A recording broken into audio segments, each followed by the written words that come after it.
virtual, em função dos 8 meses que nós estamos confinados. Mas, se Deus quiser, isso como veio, vai. Hoje, quem está entre nós, e é uma honra tê-lo aqui, como nosso conferencista, é o professor Rubens Antunes da Cruz Filho. Professor, nosso prezado confrade, é professor de endocrinologia titular da Universidade Federal Fluminense, de sua Faculdade de Medicina. E, além disso, representa e chefia o serviço de endocrinologia do Hospital Universitário Antônio Pedro, que dá amparo, obviamente, a nossos estudos de medicina. O professor também é um grande colaborador da nossa academia. Já há alguns anos participa das diretorias e agora, nesse triênio, é o diretor de patrimônio. Então, sem mais delongas, para nós começarmos exatamente no horário, eu passaria a palavra ao professor Rubens Antunes da Cruz Filho. Professor Rubens, por favor. Professor Romeu, muito obrigado pelas palavras, muito obrigado pelo convite. Eu vou botar minha apresentação.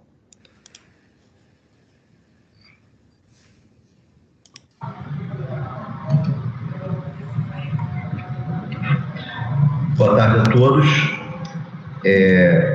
Eu sou o acadêmico Rubens Antunes da Cruz Filho. Fui convidado pelo professor Romeu para apresentar para vocês nessa palestra o Covid-19 e o sistema endócrino. Inicialmente, havíamos pensado em falar sobre diabetes e Covid, mas em discussão posterior resolvemos expandir e falar um pouco mais sobre o comprometimento da Covid em outras glândulas endócrinas. Atualmente, nós sabemos que a Covid já acometeu mais de 38 milhões de pessoas pelo mundo, né? Isso são dados de outubro, mas estão bem atuais e aumentando dia a dia. Mais de 1 milhão de mortes no mundo.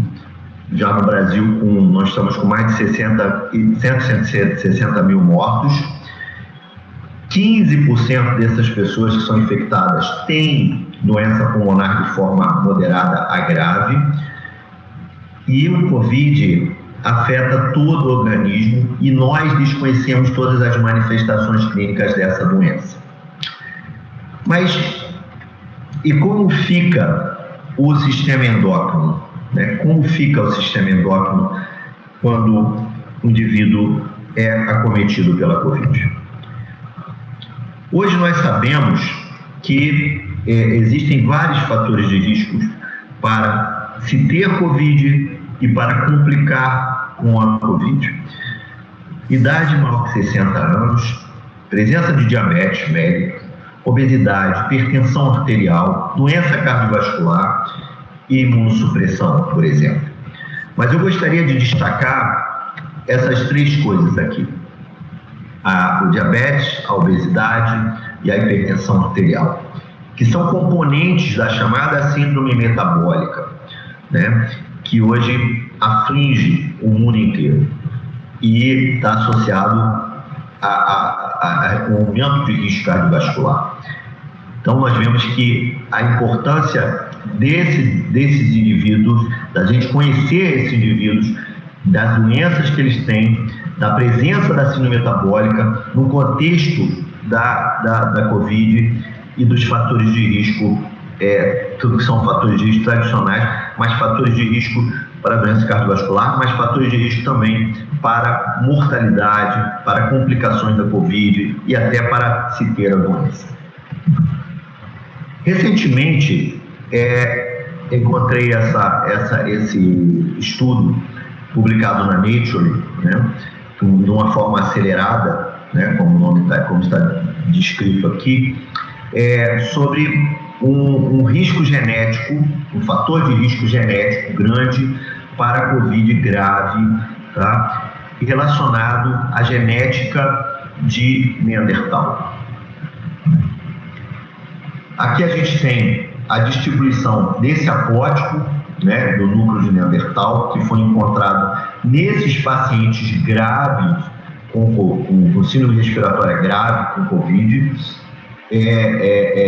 com grande risco para ter Covid grave, né? É o grupo de genes do cromossomo 3, né, que a gente vê que tem uma distribuição praticamente por todo o planeta, né, inclusive na nossa região. Isso provavelmente está associado a resistência insulínica, síndrome metabólica, obesidade, diabetes e aqueles fatores de risco que nós falamos anteriormente. Achei isso muito interessante, muito interessante. Bom, mas vamos falar um pouco sobre diabetes, né? Sobre o Covid e diabetes. Diabetes mellitus é uma doença crônica muito prevalente. Cerca de 9% da população mundial tem essa doença. É uma doença que é uma importante comorbidade na pandemia com Covid-19. Né? A gente viu que ela se relaciona ao risco, fator de risco para ter Covid, para morrer de Covid, para complicar pela Covid. E o mais importante, mais uma vez voltando para aquela questão da resistência à ação da insulina, diabetes tipo 2, obesidade, etc. 90% dos pacientes com diabetes no mundo têm diabetes do tipo 2. Ou seja, tem resistência à ação da insulina, obesidade visceral, inflamação crônica, esses pacientes já têm, hipertensão arterial sistêmica e a chamada dislipidemia aterogênica, que é caracterizada por HDL baixo, triglicerídeo elevado, uma LDL pequena e densa, muito heterogênea. O diabetes mellitus, por si só, ele já aumenta a suscetibilidade a infecções do trato respiratório. Isso também foi visto em outras epidemias por corona, né? Nesse SARS-CoV-1, né? E até na síndrome do Oriente Médio, também com Covid causou. E também aumenta a suscetibilidade para outras infecções, não só no trato respiratório. Consequentemente, nós hoje temos evidências de que existe uma maior incidência de Covid em pacientes com diabetes. Então, o diabetes predispõe à infecção para Covid, aumenta o risco da infecção para Covid. Qual seria a possibilidade do mecanismo que leva esses pacientes diabéticos a ter maior risco de ter infecção e de ter complicações pela infecção da Covid, né? A própria hiperglicemia, que é o dado mais importante disso tudo. Por quê? Ela altera a apresentação de antígeno pelas células dendríticas. Com isso, você também tem maior dificuldade de combater a infecção, né? De uma outra forma, também a expressão da própria DPP4, que na célula CD26, né? Que hoje a gente tem até medicação, os inibidores da enzima DPP4, para tratar o diabetes tipo 2, que poderia comprometer a função da célula T, tanto a CD4 quanto a CD8, diminuindo a resposta imune e a defesa contra a Covid. Outro problema que a hiperglicemia pode causar é aumentar a liberação de citocinas pró-inflamatórias pelos macrófagos, né? E também a própria expressão maior de receptores da enzima de conversão da angiotensina 2 na superfície dos monócitos. Com isso, esse receptor, ele é a porta de entrada da COVID. As espículas da COVID se ligam nele e ativaria esses macrófagos com maior liberação de citocina, maior inflamação, tudo isso contribuindo com mais inflamação e com a possibilidade da tempestade de citocinas. Agora, um outro mecanismo também que facilitaria a infecção pela COVID no paciente com hiperglicemia seria essa maior expressão desses receptores de ECA2 na membrana celular, possibilitando a entrada do COVID na célula, né, facilitando, e a hiperglicemia alterando também, aumentando a quantidade de lactato, que interfere diretamente na resposta imune, né, e contribuindo para uma menor resposta imune contra diretamente no ataque ao vírus. Isso levaria a um maior risco de síndrome respiratória, né, de choque séptico e de comprometimento de vários órgãos. Então, isso possivelmente ocorre no paciente com diabetes e hiperglicemia, né? Agora, nós vimos que esses pacientes diabéticos são pacientes que têm predisposição a se infectar pelo COVID. Então, o que nós devemos fazer nos nossos pacientes diabéticos? Prevenir a infecção do diabetes, né, da COVID. Então, a prevenção é muito parecida com o que a gente faz com todo mundo, né? Distanciamento social, afastamento, uso de barreira, máscaras, face shield e muito importante, uma coisa muito importante, a questão da glicemia, o controle glicêmico, né? O controle-alvo seria uma glicemia que variasse durante 24 horas entre 72 e 144 mg decilitro. No idoso, no indivíduo frágil, que tem outras comorbidades, poderia ser de 90 a 144 também, para tentar evitar o risco de hipoglicemia. Uma glicada menor que 7%. Agora, nesses três tópicos aqui, eu diria que nós temos que sempre respeitar as individualidades. Aqueles indivíduos que têm maior risco de hipoglicemia, como idosos, como indivíduos que têm várias comorbidades, doença cardiovascular ativa, né? A gente não pode querer colocar nessa meta muito rigorosa, tanto de glicemia quanto de hemoglobina glicada, porque a gente pode estar fazendo mais mal do que bem, tá? Outra coisa importante nesses pacientes com diabetes, evitar que a consulta presencial, evitar o risco de aglomeração, de contato. Então, caso necessário algum atendimento, tentar o atendimento por teleatendimento, né? E, muito importante, estimular a automonitorização desses pacientes. Esses pacientes têm que conhecer como é que está o controle dele, acompanhar o controle dele. Hoje nós temos várias formas de fazer isso, com glicemia em tempo real, né? Em real time, mais fácil. O paciente às vezes não precisa se furar toda hora, mas se for preciso que se fure, mas se controle bem, né? Para evitar a infecção pela COVID.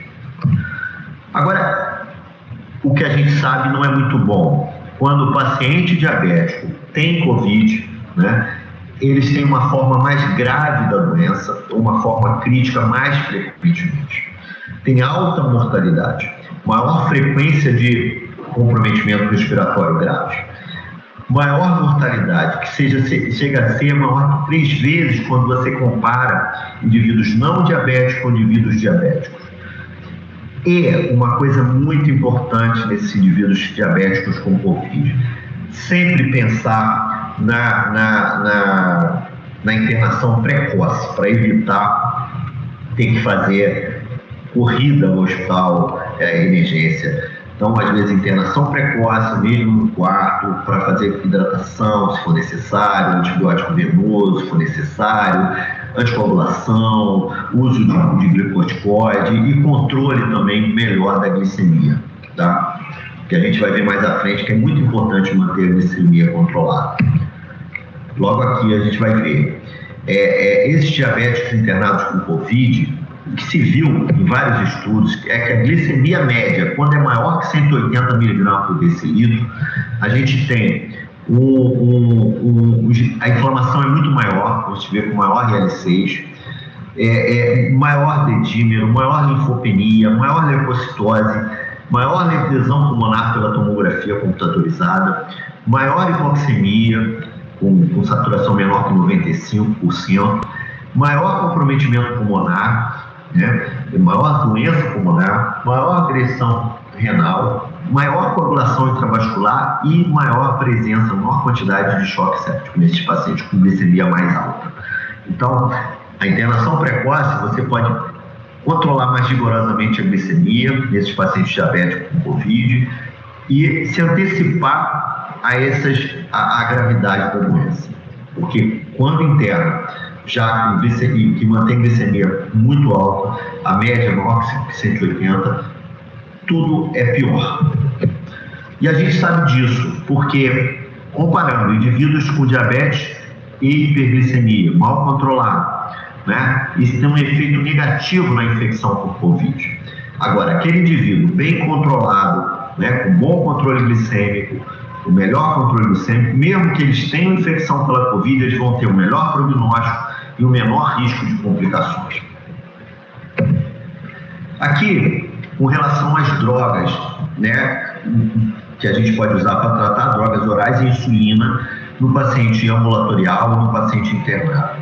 A insulina, né, o perigo é a hipoglicemia, muito cuidado. A gente pode usar ela tanto em pacientes internados quanto pacientes ambulatoriais, mas muito cuidado com hipoglicemia.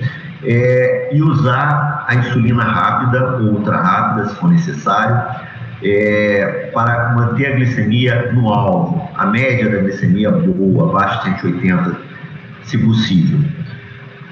Das drogas orais, a metformina ela só deve ser usada em pacientes ambulatoriais, não internados, e naqueles pacientes que têm risco de acidose lática, né, que têm risco de disfunção orgânica, que estiverem vomitando, diarreia, desidratação, coisa e tal, interrompe a metformina, mesmo naqueles ambulatoriais. As sulfas e as meglitinidas, a gente também não deve fazer em paciente internado, e fazer com cuidado em pacientes não internados, por conta do risco de hipoglicemia, e nos pacientes internados, porque não temos dados de segurança suficiente e normalmente não são bem tolerados, né? Então a gente deve evitar essas drogas em pacientes internados. Os inibidores da DPP-4 são drogas que têm muito efeito adverso, não causam hipoglicemia, mas mesmo assim a gente não tem muita segurança para uso intra-hospitalar em pacientes com Covid, diabetes com Covid, mas podemos mantê-las nos pacientes não internados, em pacientes ambulatoriais. O inibidor o agonista da GLP-1 e os inibidores da SGLT2 são drogas mais recentes, mas os agonistas de GLP-1 não devem ser feitos em pacientes internados, eles podem piorar náusea, vômito, até diarreia. Podem ser feitos mantidos em pacientes não internados, sempre monitorando cuidadosamente. Já os inibidores da SGLT2 também não devem ser feitos em pacientes internados.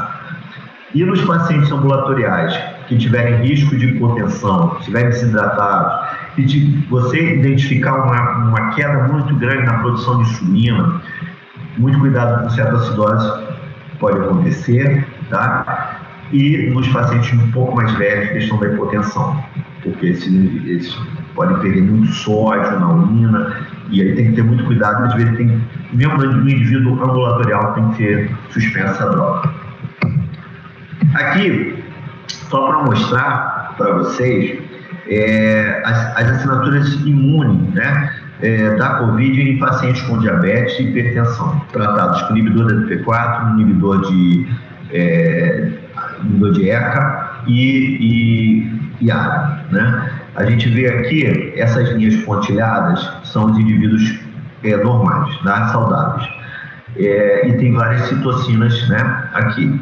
A gente vê que os indivíduos diabéticos, hipertensos, no uso do inibidor da DPP4, no uso dessas drogas antihipertensivas, eles têm níveis elevados de citocinas, né? Chama atenção aqui interferon gama, que fica mais baixo aqui nesses indivíduos, né? Então, mais MCP1, IP10, tudo mais acima, né? Os indivíduos geralmente ficam bem inflamados.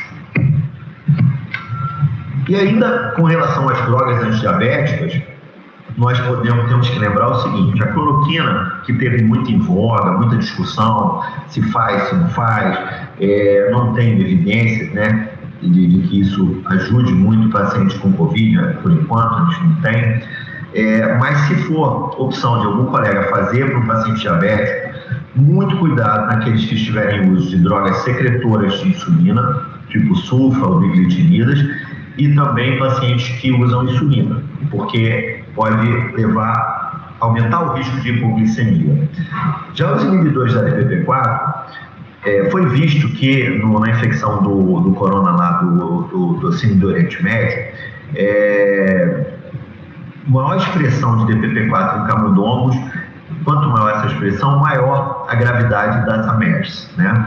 E a DPP4 ela se liga nessa proteína, se liga na espícula da MERS, né? Então a gente sabe que talvez isso aqui, a DPP4, possa até ser usada como tratamento, porque também ela tem um efeito, a DPP4 teria um efeito imunossupressor, por diminuir a diferenciação de célula T e com isso menor inflamação. Então, na verdade, ainda está em estudo, né? A recomendação é de se manter a DPP4 naqueles pacientes ambulatoriais que consigam tolerar durante a infecção pela Covid, no diabético. Mas ainda tem estudo para ver se usa a DPP4 como tratamento, né, para diminuir a inflamação, a resposta inflamatória nesses pacientes com Covid. E o IECA e BRA, né? Então, apesar da hipótese de que o IECA e BRA possam afetar a gravidade da infecção por Covid, ou seja, reduzindo a inflamação, a injúria pulmonar, os dados ainda são muito inconsistentes, tá? No início da epidemia, chegou-se a se discutir se essas drogas não levariam a um pior prognóstico, tá? Mas, na verdade, o que acontece é o seguinte: esses pacientes, isso ficou muito claro depois, que esses pacientes são pacientes que têm outras comorbidades, como diabetes, insuficiência cardíaca, insuficiência renal, e são pacientes já que têm vários fatores de risco, tanto para Covid, para desenvolver Covid, como para desenvolver Covid grave. Então, não eram as drogas que estavam aumentando o risco, né, o prognóstico, piorando o prognóstico, era o paciente mesmo, que eram pacientes já graves, complicados, com várias doenças.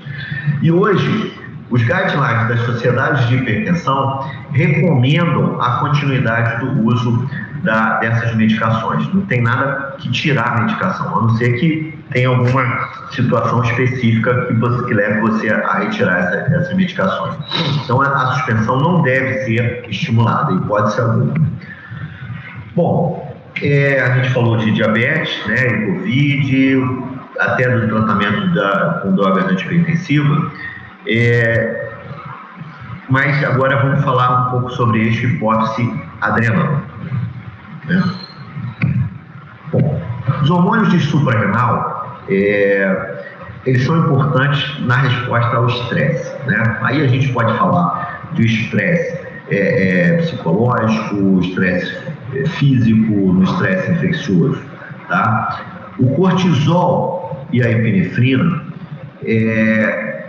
esses dois hormônios são importantes porque eles direcionam as células imunes aos tecidos que as necessitam, ou seja, eles mandam para os órgãos que estão sendo comprometidos, por exemplo, na Covid, pulmão, ou na pele, em outras situações, às células, né, a esses leucócitos. Então, principalmente linfócitos. E aí leva a uma diminuição de linfócitos. Por isso, a explicação da linfopenia em alguns desses pacientes com Covid, né, principalmente daqueles mais graves, se associa com gravidade do Covid. Então, esses hormônios são importantes para isso. E a epinefrina e a nora, elas são importantes na mobilização de células imunes no sangue. Aumentam o número de leucócitos e causam leucocitose. Por que nós estamos falando disso? Então, a gente vai ver aqui a resposta ao estresse, aí no caso foi um estresse psicológico, em indivíduos com insuficiência suprarrenal e indivíduos saudáveis. Então, é aqui que a gente quer chegar. A norepinefrina foi igual, a resposta foi similar, tanto no indivíduo saudável quanto no indivíduo com insuficiência suprarrenal. Já a resposta de cortisol e epinefrina foi reduzida no indivíduo com insuficiência suprarrenal e normal no saudável, óbvio. A mobilização dos linfócitos para os tecidos, ela foi inadequada na insuficiência suprarrenal, tá? Então aqui já mostra uma dificuldade de resposta desse indivíduo que tem insuficiência suprarrenal ao estresse. E isso a gente pode aplicar ao estresse pela Covid, na infecção pela Covid-19. Então, pacientes com insuficiência suprarrenal, né, seja aguda ou crônica, eles têm normalmente, sem Covid, sem nada, maior mortalidade que a população geral. Mais infecções, mais cânceres, mais doença cardiovascular. E aquele indivíduo com Addison, que tem insuficiência suprarrenal primária, eles têm 5 vezes mais morte por infecção. E essa infecção geralmente é o quê? Pneumonia. Então, muito cuidado com o paciente que tem insuficiência suprarrenal, né? Aqueles que têm insuficiência suprarrenal e adquirem Covid, e se evoluírem de uma forma ruim, né, uma infecção grave, internar hidrocortisona em bolos, 50 a 100 mg IV, e manter nas 24 horas 200 mg IV. Pode ser dividido em 50 a cada 6 horas, por aí vai. Mas eu chamo a atenção o seguinte: mesmo nas formas não graves, né, indivíduos ao início dos sintomas, nesse indivíduo com insuficiência suprarrenal, aumentar a dose de corticosteroide, suplementar a dose de corticosteroide nesses indivíduos. E no caso do hipercortisolismo, o contrário da insuficiência suprarrenal, esses indivíduos com síndrome de Cushing têm maior mortalidade, mais infarto agudo do miocárdio, mais tromboembolismo, mais acidente vascular encefálico e mais infecções. Com isso, eles são indivíduos mais suscetíveis à infecção pelo Covid-19. Então, indivíduos com hipercortisolismo também temos que ter muito cuidado. E quais seriam as recomendações da Associação Americana de Endocrinologista Clínico, tanto para a insuficiência suprarrenal quanto para a síndrome de Cushing, né? Distanciamento social, uso de barreiras, máscaras, face shields, higienização constante das mãos, orientações para situações de emergência. No caso da insuficiência suprarrenal, suplementação ao início dos sintomas com glicocorticoide. Já suplementa, aumenta a dose. Esses nossos pacientes já sabem disso, né? Insuficiência suprarrenal crônica, nós já orientamos eles para suplementar. E no caso da síndrome de Cushing, esse paciente talvez tenha que ser internado precocemente, se ele adquirir Covid, para hidratar, usar anticoagulante, entendeu? Com muito mais cuidado, antibiótico precoce, por causa do risco grande de complicação grave pela Covid nesse nível de Cushing. Bom, vamos falar em relação ao eixo hipófise tireoide. O que a gente tem quanto a isso? Uma pergunta que se faz, né? Estão os pacientes com doença tiroidiana sob grande risco para a infecção pela Covid-19? Pacientes que têm hipotiroidismo autoimune, né? Pacientes que têm doença de Basal-Graves, estariam esses pacientes sob grande risco para a infecção pela Covid-19? Até o momento não existem evidências que levem a concluir com relação a esse risco aumentado. Então, esse é um posicionamento das sociedades mundiais de tireoide. Não existe essa evidência que aumenta o risco de infecção pela Covid. O que a gente tem visto hoje? Os dados ainda são muito pequenos, né, e ainda muito inadequados sobre esse impacto da Covid na tireoide. Mas um fato importante chama atenção. Existe uma grande expressão de receptores ECA2 na célula da tireoide, na célula folicular tireoide, que é a porta de entrada para a COVID. E talvez isso explique os casos de tireoidite subaguda que vem ocorrendo em pacientes com COVID, ou seja, agressão direta viral no tecido tireoidiano pelo vírus, pelo coronavírus. Então, num estudo de 287 pacientes com COVID na Itália, 20% tiveram tireotoxicose com trago negativo, ou seja, não foi autoimune. Foram quadros de tireoidite subaguda que melhorava um tempo depois da resolução da COVID naqueles pacientes que sobreviveram. Então, mostrando uma alta suscetibilidade de agressão do vírus à tireoide, né? E esse número não é pequeno, 20% de tireotoxicose é muito grande. A tireoidite subaguda é uma doença em que você tem uma agressão celular e uma agressão humoral e uma agressão também por citoquinas no tecido tireoidiano a partir da infecção viral. E você tem destruição do tecido, liberação de hormônio tireoidiano que causa essa tireotoxicose inicial, passa por um período de recuperação que pode causar um hipotireoidismo transitório que não precisa de tratamento e posteriormente uma recuperação completa, tá? Apenas aqueles pacientes que têm predisposição genética à doença autoimune de tireoide podem vir a desencadear um quadro de tireoidite autoimune após essa infecção aguda, mas a população geral que não tem esse risco vai ter essa agressão e esse quadro que a gente chama de tireoidite subaguda. Outra coisa que ocorre é uma alteração dos hormônios tireoidianos durante uma infecção no indivíduo com COVID, principalmente com gravidade da infecção pela COVID. Então, a gente pode encontrar T3 livre baixo, um aumento da T3 reverso, tá? Uma diminuição ou normal para tiroxina ou T4 livre, e o TSH pode estar normal ou baixo também.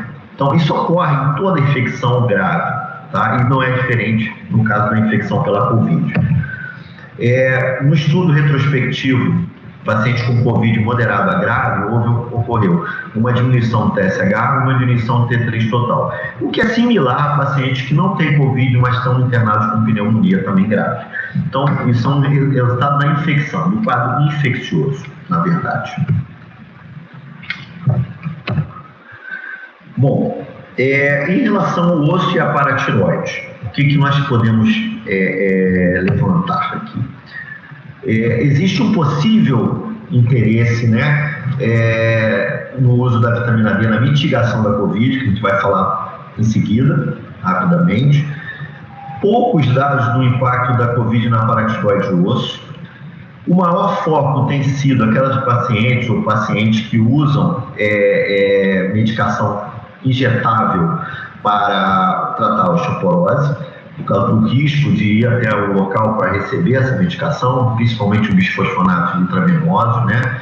Ou o inibidor de ranqueólise, o Prolia, que é mais fácil, é subcutâneo. E a questão da hipocalcemia, que se associa com infecções normalmente, né? Então, baixos níveis de cálcio em COVID se correlaciona com mau prognóstico, tá? Então, isso é uma coisa que nós temos que ter em mente. Bom, em relação à vitamina D e essa questão da mitigação da infecção pela COVID e até mesmo do diminuir o risco de infecção pelo vírus, nós temos receptores da vitamina D em todo o organismo, né?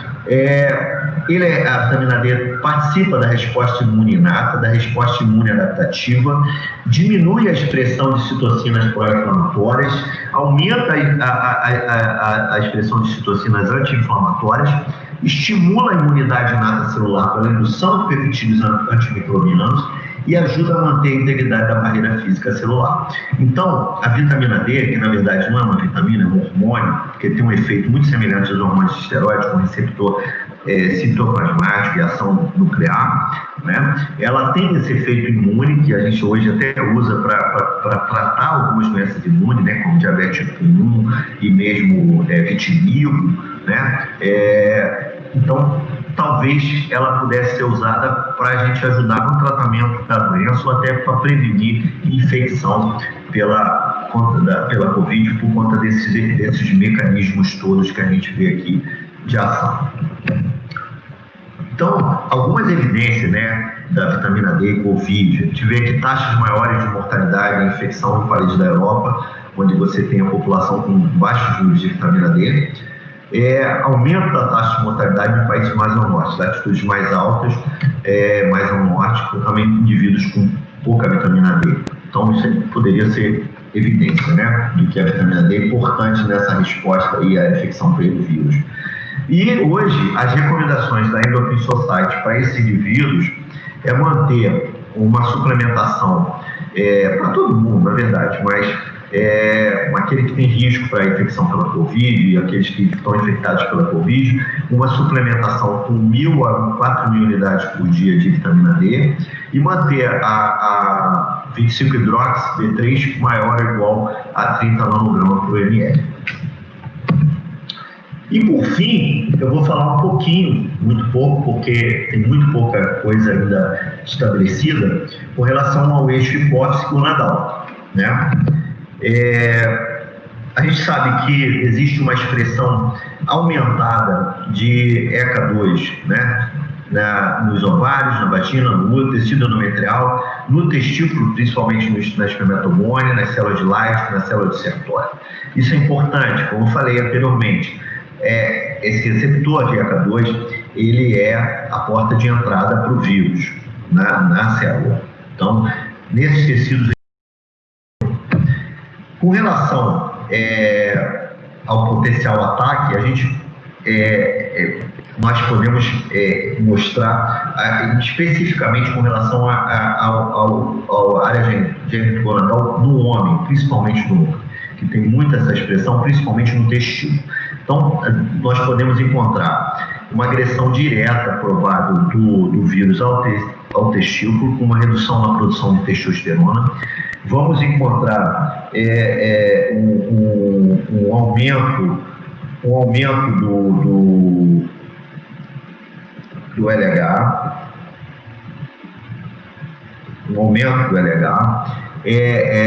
que é, na verdade, uma resposta à queda da testosterona, né? Essa relação testosterona-LH fica reduzida, porque o LH aumenta, a testosterona cai, em pacientes COVID contra controles. Então, isso pode demonstrar uma agressão direta do vírus no testículo e o comprometimento também, às vezes, do eixo, tá? Hipotálamo, hipófise, gonadal.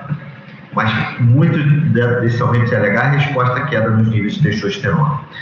E uma coisa muito importante, ainda não se detectou o RNA da Covid no sêmen, ou seja, parece que não se transmite pelo sêmen, né? A transmissão sexual da infecção pela Covid. Bom, era isso que eu tinha para falar, o que eu consegui levantar, e só pontuando algumas coisas aqui, para finalizar, lembrar que o diabético é um indivíduo que está em risco para a infecção pela Covid-19 e é um paciente que tem Covid geralmente grave, com comprometimento pulmonar e tem um alto risco de complicação e de mortalidade quando pega a Covid. Tem que ser prevenida essa Covid, ela tem que ser cuidada, prevenida com afastamento, isolamento e controle da doença, manter a glicemia em níveis adequados, glicada em níveis adequados. Então, isso é muito importante. Com relação à internação, deve ser precoce, né, se for o caso, não deixar para a última hora, para tentar controlar melhor a glicemia, se for o caso, fazer antibiótico precoce, anticoagulante, corticoide. E hidratação. Com relação a pacientes com comprometimento da suprarrenal, insuficiência suprarrenal crônica, muito cuidado desse paciente, porque ele já tem um risco aumentado para infecção, e há menor indício de infecção, suplementar a dose de glicocorticoide para ele, e caso venha a ter uma infecção mais séria, internação e glicocorticoide venoso, hidrocortisona. No caso do hipercortisolismo, muito cuidado também, que são indivíduos muito suscetíveis à infecção e tem um risco muito grande de complicação, o paciente com câncer, internação precoce e tudo que a gente já falou, internação diabética, caso venha internar, né, cuidado muito rigoroso. A questão da tireoide, a gente sabe que a agressão da tireoide é muito provável, muito grande, né? E a tireoidite subaguda pode acontecer, né, com quadros de toxicose, que às vezes complica o quadro já de infeccioso da COVID, por conta da liberação aumentada para a tireoidite subaguda. Muito cuidado com isso também. A questão das alterações hormonais que ocorrem em todo paciente grave, que a gente vai ver com aumento de T3 reverso, né? Isso aí é uma coisa que não se deve tratar, não se deve mexer, é mais uma questão adaptativa. Em relação à vitamina D, existe algumas evidências de que a gente deve suplementar a vitamina D nesse paciente, por conta desse mecanismo da vitamina D e da ação dela, de imunomodulação e coisa e tal. E em relação à questão das gônadas, né? A gente sabe que o testículo pode ser agredido diretamente, com comprometimento da secreção de testosterona, e a gente tem que estar atento quando isso ocorrer. Normalmente isso é uma coisa transitória, né? E não vai demandar tratamento. Mas o trato genital também da mulher também tem risco de ser agredido, o ovário, né, o útero, endométrio, por aí vai. Então, obrigado pela atenção e agradecer mais uma vez ao professor Romeu pela oportunidade. Estou aberto aqui a responder alguma coisa que a gente possa responder. Obrigado. Professor Rubens, muito obrigado pela sua contribuição, excelente palestra, enriquecedora. E agora vamos passar aos nossos comentários e perguntas. Por quem quer fazer algum comentário ou pergunta?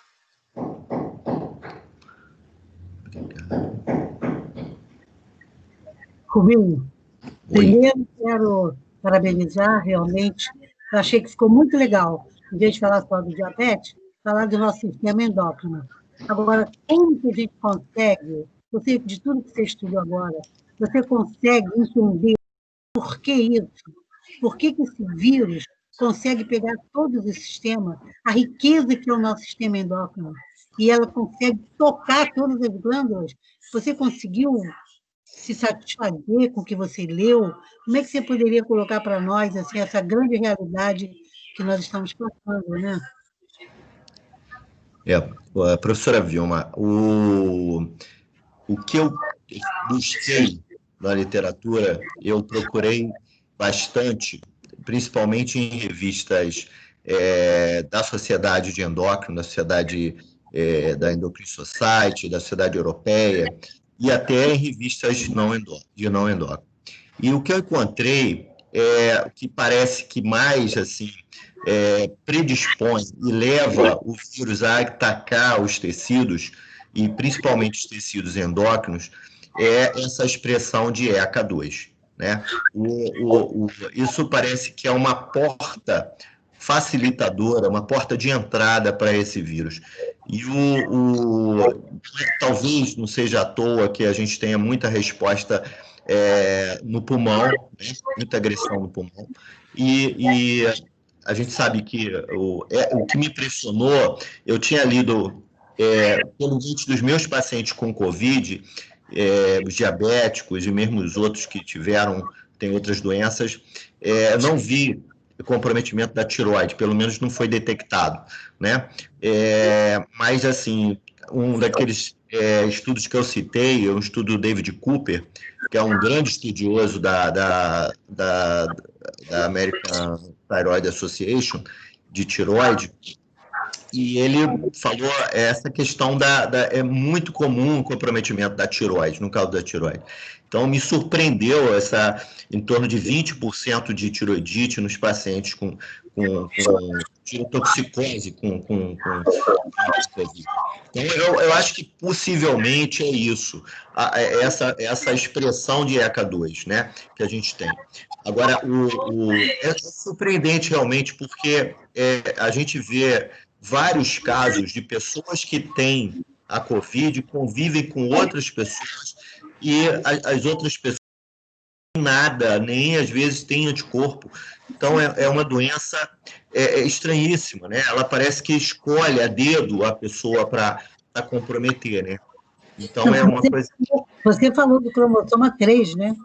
Estão Isso. responsabilizando o cromossoma 3. Veja que vírus chegar ao componente genético do indivíduo, como é que pode?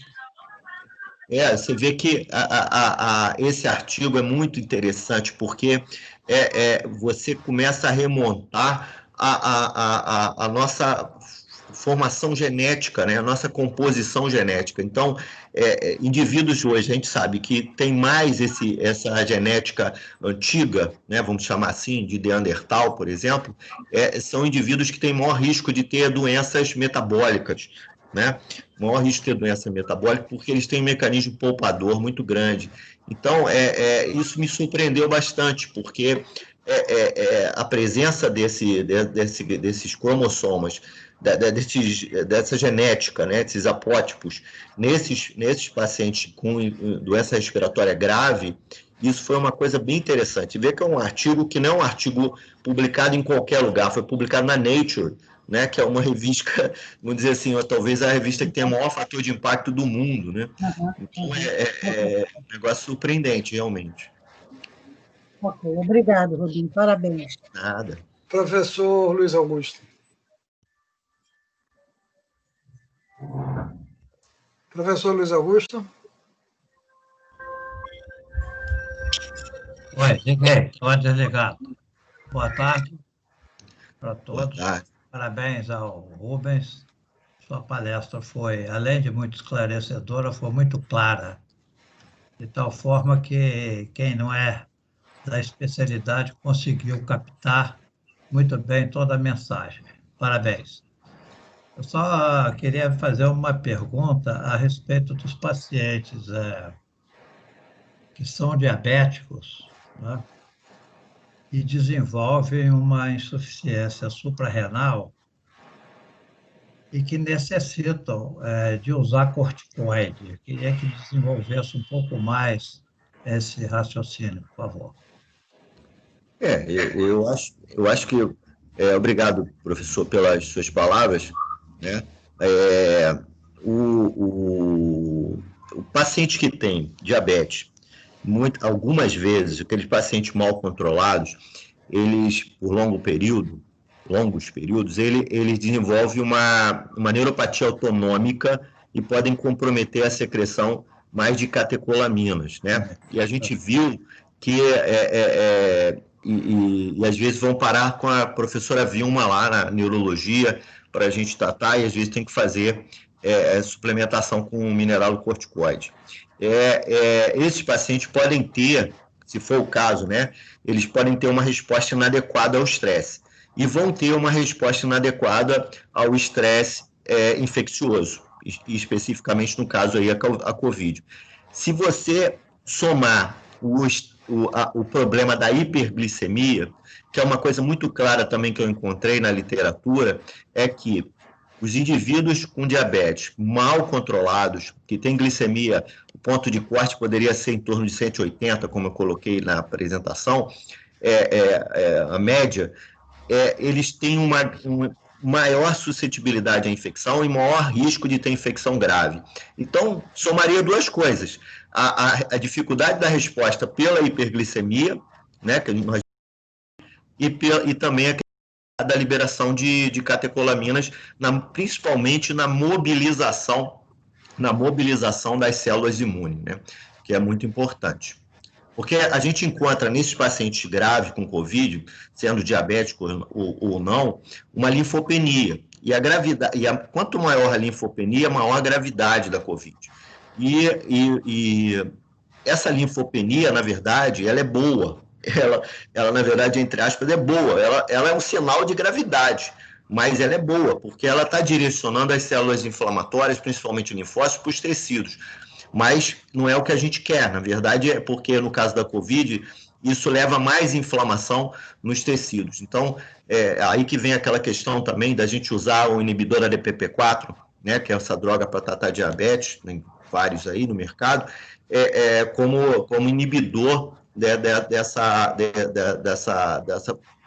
ação desses linfócitos, tanto CD4 quanto CD8. Mas muito boa a sua pergunta, e a gente fica numa situação complicada, né? E, infelizmente, né, o primeiro paciente que faleceu em Niterói por Covid era meu paciente, né? Ele foi um paciente que faleceu no Hospital Icaraí, e eu acho que foi até talvez o primeiro do estado do Rio, se eu não me engano. E ele era um paciente que não estava bem controlado e entrou em contato com um parente que tinha recém-chegado dos Estados Unidos. E naquela época, em março, a gente ainda não tinha o conhecimento que nós temos hoje da doença, da fisiopatologia da doença, e até, eu acho que por isso nós estamos conseguindo uma redução na mortalidade aí importante. Eu queria que você desenvolvesse um pouquinho essa informação que você trouxe a respeito das pessoas que trazem algum gene de Neandertal. Isso aí é uma coisa que o senhor sabe quanto eu gosto disso, né? Talvez por isso até esteja me estimulando a falar sobre isso. Porque o nosso grande problema hoje, né, nós hoje, seres humanos, né, é a nossa inadequação entre a nossa genética e o meio ambiente, né? Nós temos uma inadequação. Essa inadequação, ela ocorre por quê? Porque geneticamente nós evoluímos muito lentamente, e o meio ambiente evolui muito rapidamente, né? O nosso entorno, ele evolui muito rapidamente. E a gente não está adaptado ao meio que a gente vive. E isso causa doença, isso gera doença, gera uma série de doenças. A síndrome metabólica é um exemplo, né? A síndrome metabólica. Exatamente. Então, a síndrome metabólica é uma situação em que você poupa energia, que foi útil, bastante útil em períodos de fome, de dificuldade de adquirir alimentos e se alimentar, mas que hoje causa doenças, porque você está num ambiente rico de energia. E gera obesidade, gera diabetes, gera hipertensão arterial, e por aí vai, né? E provavelmente essa genética de Neandertal deve estar relacionado a isso, porque provavelmente esses indivíduos, aí tem que esmiuçar mais o artigo, talvez tenha que agora ver característica desses indivíduos, eram indivíduos mais obesos, indivíduos com diabetes, não sei, tem que dar uma olhada nisso aí, com mais calma, para ver esses grupos que foram estudados, né? Sim, também tem muito valor a epigenética hoje em dia, né? A gente está com a epigenética aí que está ajudando a entender isso que você está falando. É verdade, é verdade. E a influência da alimentação também na modificação genética. Isso é muito importante, é uma coisa para frente. Eu acho que a gente vai ter que... Porque o contato que a gente tem com o meio externo, o nosso corpo tem com o meio externo, é através da pele e do intestino, né? Basicamente. O pulmão também, né? E a respiração. Mas o intestino é uma área de troca muito grande também, né? Não chega a tanto quanto a pele, mas é uma área de troca enorme que a gente tem. E a gente entra em contato com o meio ambiente. É através do intestino que a gente tem muita mutação. A gente faz muita modificação genética, né? E é isso que a professora Vilma está comentando. Eu acho que a gente tem que aprimorar nisso, né? Porque é através dessas modificações que a gente vai fazendo, que a gente vai se adaptando ao meio e modificações genéticas e que a gente vai transferindo para frente. Então, assim, o vírus da Covid, ele parece que ele tem uma suscetibilidade muito grande pelo indivíduo que tem muita expressão da IACA2, né? E pelos tecidos que tem muita essa expressão. Professor Antônio Luiz Araújo, por favor. Boa Araújo? tarde, professor. Saudando. Pode falar, Araújo. Senhor.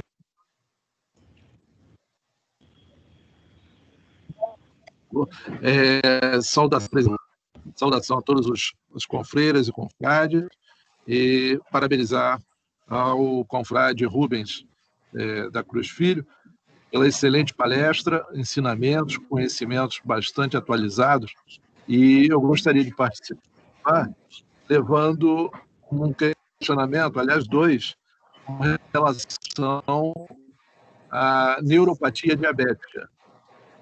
É sabido que a neuropatia é uma das complicações mais frequentes na portadores de hiperglicemia, diabetes tipo 2 principalmente, e a repercussão é muito grande ao longo, e também do certo negligenciar ou até do desconhecimento da condição de diabetes que o paciente traz. E a neuropatia, ela traz repercussões importantíssimas na evolução da doença. Traçando uma relação e procurando uma atualização, e até o conhecimento do professor Rubens da Cruz, eu gostaria de saber se há algo mais atual ou mais eficaz no controle da neuropatia periférica diabética.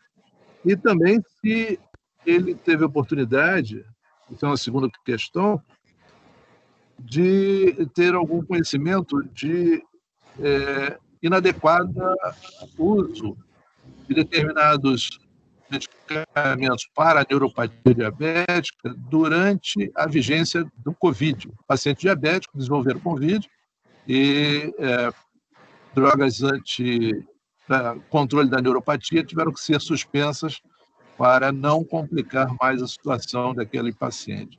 Eu queria esse esclarecimento, por favor. E parabéns, muito obrigado pela sua palestra. Obrigado, confrade Antônio. Com relação à neuropatia e diabetes, né, neuropatia periférica, eu digo assim, como endocrinologista, é uma das piores complicações que a gente...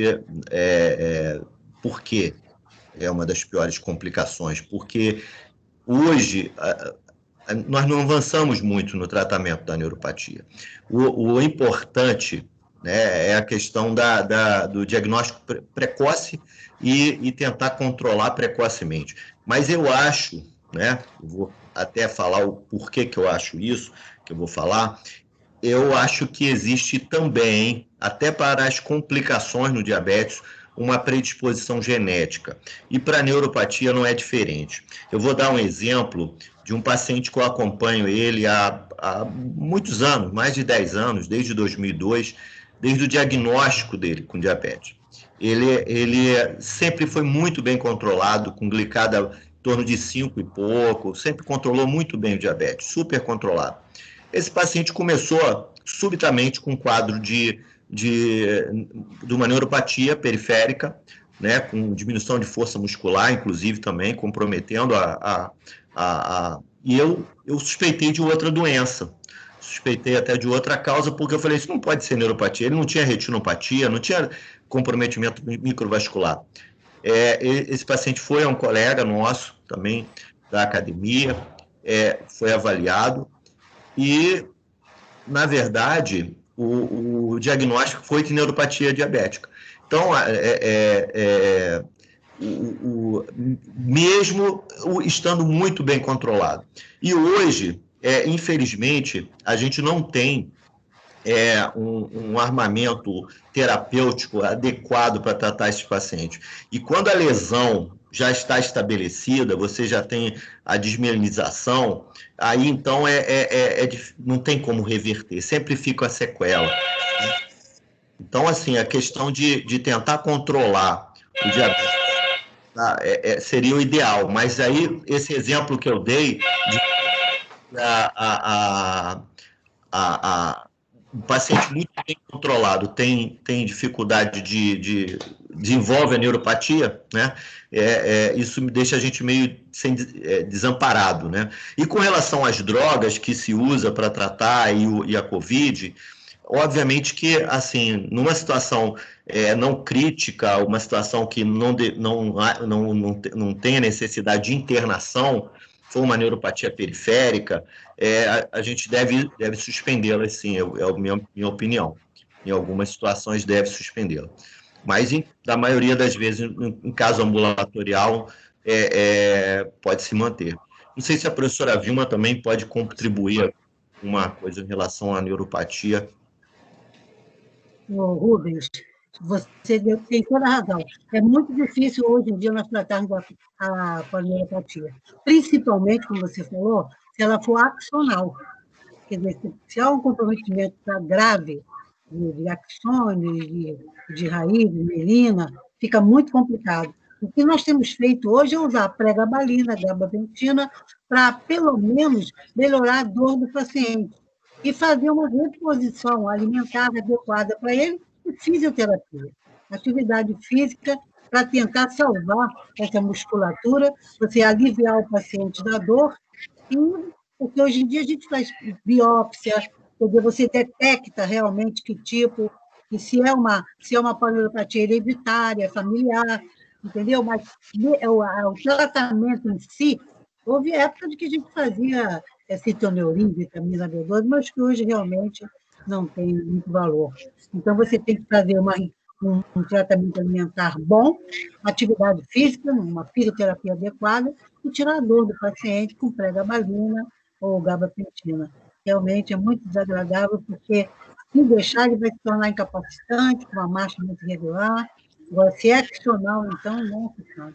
Piora muito mais. Verdade.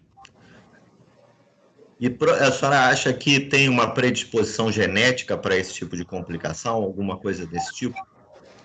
Não sei, não consigo afirmar isso, não. Você está falando isso porque tem pacientes diabéticos que não evoluem com a polioneuropatia. Verdade. Um indivíduo interésimo. Mas aí você vai pegar a história de vida desse paciente, que qualidade de vida que ele teve, que estilo de vida ele teve. Isso sim influencia muito, entendeu? Eu não sei se é uma predisposição, porque para o diabetes existe a predisposição. Agora, a complicação da polioneuropatia, eu acho que não tem relato ainda muito confiável. Agora, eu acho que tem a ver com a história de vida dele, quem foi ele, o que ele fez, e que pôde se proteger um pouco mais. Porque realmente é uma incógnita. Tem pacientes com altíssimas taxas de hiperglicemia e não tem polioneuropatia. Mas ele foi atleta, entendeu? Tem muita coisa. Hoje a gente coloca atividade física dos nossos efetuados, né? Não vamos esquecer disso.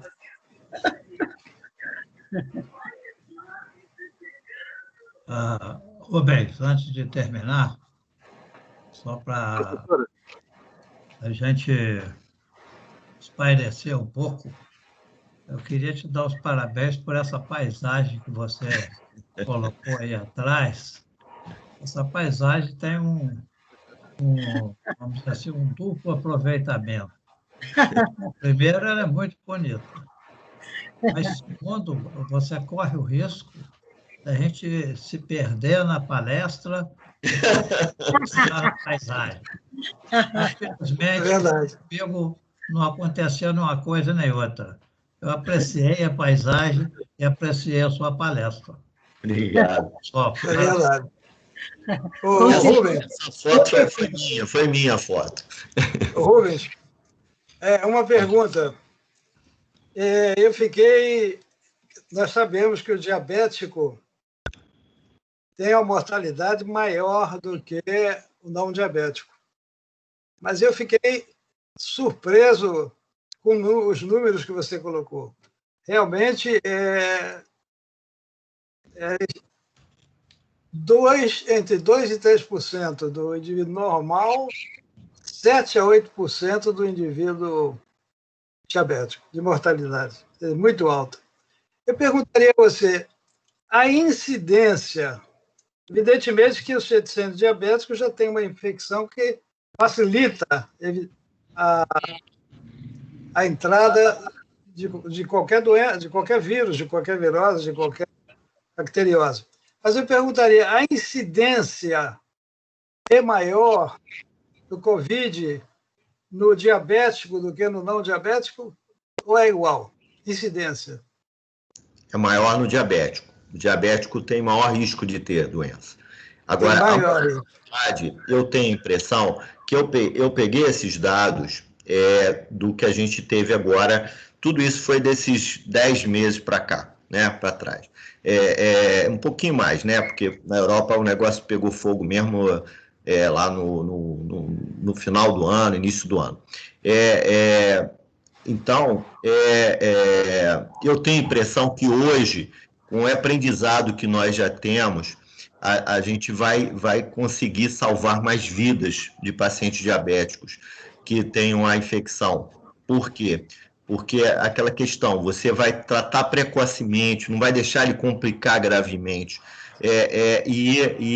além de prevenir que ele tenha a doença, né? Melhorando o controle, aquela coisa toda.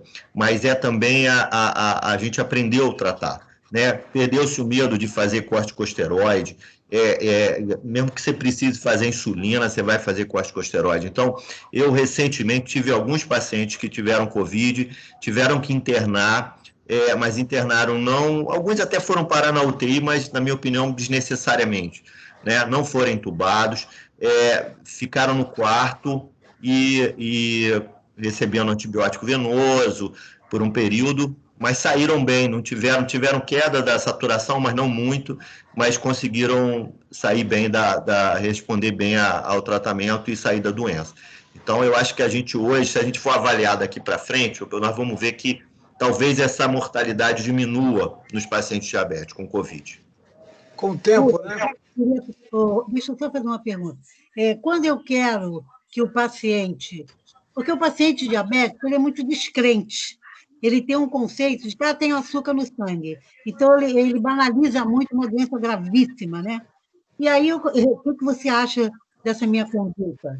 Então, quando eu quero a adesão desse paciente, ele entender que ele tem uma doença grave, eu digo, olha só, não é só açúcar no sangue, não. Você tem uma doença vascular, você lesa todos os vasos, microvasos, eu faço exagero nesse sentido. O que você acha disso?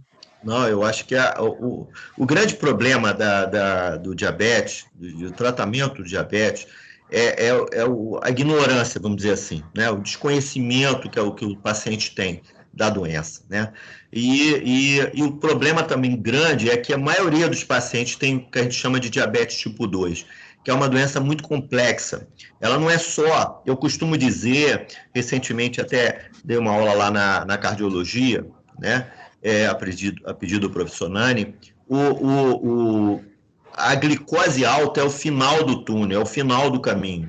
Quando você já está lá com a glicose alta, você já passou por um caminho que você agrediu o seu sistema vascular, que você se manteve com uma dislipidemia que é ruim, né? E às vezes já faz até o diagnóstico do diabetes já com neuropatia, já com retinopatia, né? Já com lesão renal. Então, assim, eu acho que a gente tem que tentar abordar esses pacientes antes deles ficarem diabéticos, muito antes.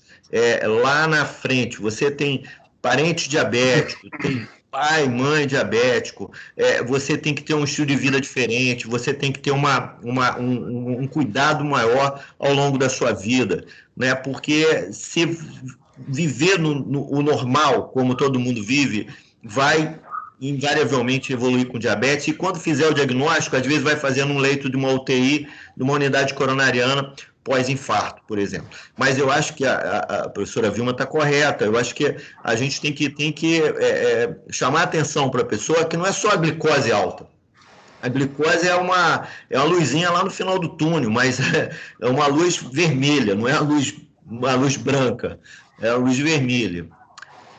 Acho que o doutor Antônio está querendo falar, se eu não me engano. Antônio? É só para complementar que essas abordagens ao paciente diabético, é interessante nós trocarmos essas experiências, porque talvez um marcador na anamnese do paciente. É o paciente que você recebe pela primeira vez. E na anamnese, você já questionar a presença do diabetes e confirmando, você já muda, já direciona completamente diferente as condutas, as propedêuticas, inclusive mesmo as terapêuticas de qualquer doença, porque o diabetes é uma condição que influencia verdadeiramente da cabeça aos pés. Dentro da abordagem que a querida companheira Vilma faz, eu também costumo fazer. Eu digo o seguinte, olha, o diabético, a pessoa de nível que possa ser conversado dessa forma, ele tem 3 fantasmas que o acompanham: a cegueira, a insuficiência renal e a amputação. Essa que é a grande realidade. Infelizmente, a retinopatia é um complicador que pode, sim, levar à cegueira. Infelizmente, às vezes até com um pouco mais de aceleração. A insuficiência renal, eu que lido a parte vascular, não estou cansado, mas diria que foram muitos auxílios e confecções de acesso para hemodiálise em pacientes diabéticos. A insuficiência renal é uma característica, infelizmente, muito frequente, muito prevalente no universo do paciente diabético. E aí, mais de perto ainda, como a minha condição de cirurgião vascular, as questões, infelizmente, da gangrena diabética, que quase nada se pode fazer, a não ser realmente uma amputação e tentar revascularizar de alguma maneira aquela extremidade para que a amputação seja a menos comprometedora possível, né? Então, essa abordagem ao paciente diabético, cada um de nós, na verdade, ao longo da nossa vida profissional, fomos vendo formas de motivar, né? É um terreno que o psicológico de cada um, naturalmente, influencia bastante.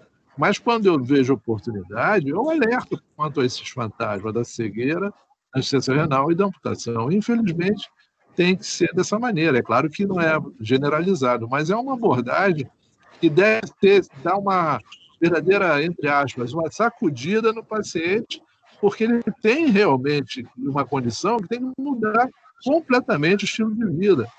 E isso, infelizmente, essa mudança do estilo de vida, ela não é compreendida pelo próprio e nem pelos seus familiares próximos. É aquele netinho que faz o aniversário: ah, vovô, eu trouxe aqui um pedacinho do meu bolo do aniversário. A mãe ou a filha dessa pessoa que é o avô ou a avó não teve a noção necessária para ajudar. E talvez aquele bolo seja precipitante exatamente para uma hiperglicemia. Infelizmente, essa é a realidade do diabético, né? Verdade, concordo. Deixa eu aproveitar para dar um aviso ao professor Romeu, nosso presidente.